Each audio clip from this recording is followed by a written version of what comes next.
Hello everyone, welcome to another video. So today I'm going to talk about how do service dogs help people and some of the tasks they could be trained to perform. The first one, we all know this, I'm going to get a guide dog.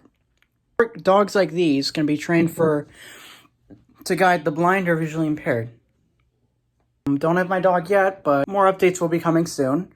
I think that was like the first form of service dog. I believe, I have to look it up. The second form is a mobility assistance dog. So if someone is in a wheelchair and they have let's say like they can't walk at all or a hard time moving their arms, and if they drop something, their dog can pick it up for them or they can push the handicap button.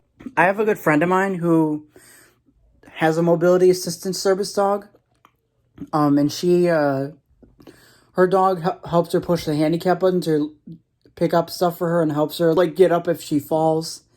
I think that's really awesome.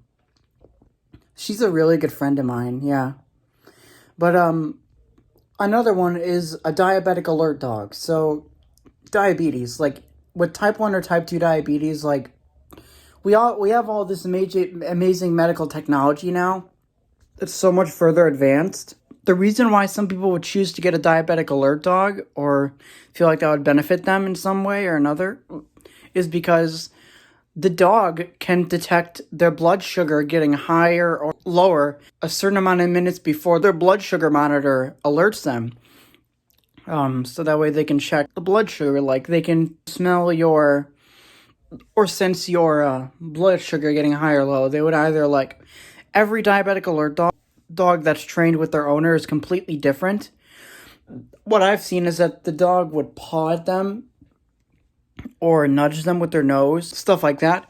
Here's another one, psychiatric service dogs. So psychiatric service dogs, this is for people who have PTSD, post-traumatic stress disorder, and other mental illnesses.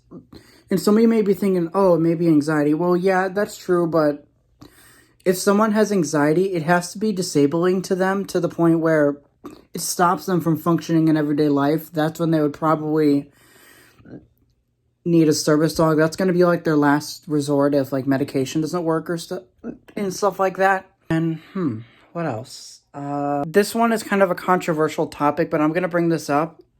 Under the Americans with Disabilities Act, the federal law, emotional support animals are not service dogs. And some people may not like me who have ESAs hearing this, but they're not service dogs because they don't perform a task to mitigate somebody's disability. And they don't have to be task trained. They could be task trained maybe if your mental illness or whatever impacts you in a way that stops you from functioning in everyday life. You can owner train, or the dog can be at an organization to be trained by professional dog trainers and train you that way. I don't think I can able to do the owner training because I really don't have the time in my schedule to do that. I would rather be trained by an organization like Guiding Eyes for the Blind, which is a guide dog school that's going to train people like me who have vision loss. And there's about 12 or 13 guide dog schools across the U.S., believe it or not. Another thing, they could also be trained to alert to the owner's medical problems. Let's say if they're going to if they have like a fainting disorder, like a seizure disorder, seizure response or alert dog, the dog will alert them in some way to tell them like you're going to pass out, you need to go lay down, or you need to sit down.